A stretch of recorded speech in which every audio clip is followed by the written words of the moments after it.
In the previous video, we talked about connective tissue and all the varied subtypes of connective tissue, of which bone is one of them. So we're going to start talking about bone. And the first thing I want to do is talk about cells specific to bone. So we have, in this image, we have what's known as an osteoprogenitor cell, oftentimes referred to as an osteogenic cell. This is an osteoblast. This is an osteocyte. And over here is an osteoclast. And we'll talk about the roles of these different types of cells. But the goal of this video is really to show you how these cells come about. That is to say, osteogenic cells give rise to osteoblasts, which eventually will turn into osteocytes. A blast turning into a site is a typical nomenclature used for the development of cells. When we look at cartilage, we have chondroblasts that eventually become chondrocytes. This cell right here is an osteoclast, and it is not part of the same lineage of these other bone cells. To understand that, let's take a look at this image right here, which is showing the development of a number of cells in the body. And this is a very simplistic version of cell development. But one thing I want you to understand is this all starts from a cell that's described as being omnipotent. That is to say, it is capable of turning into any cell in the body early in development. Once it starts differentiating, say in this image right here, it's differentiated into this cell and this cell.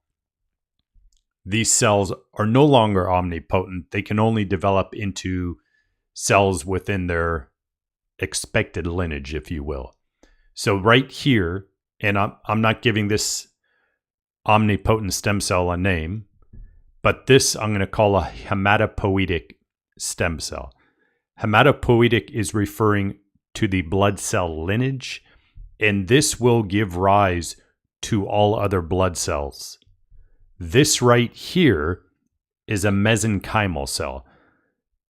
And in early development, mesenchymal cells will be the multipotent stem cell that's going to give rise to a number of connective tissue cells. For example, it will give rise to fibroblasts. It will give rise to chondroblasts, and then chondrocytes, adipocytes, fat tissue, and it will give rise to the osteogenic cells that we talked about in the previous slide, the osteoblasts, and then the osteocytes. So the mesenchymal cells give rise to a number of the different cells specific to connective tissue. This right here is an osteoclast, which we looked at in the previous slide.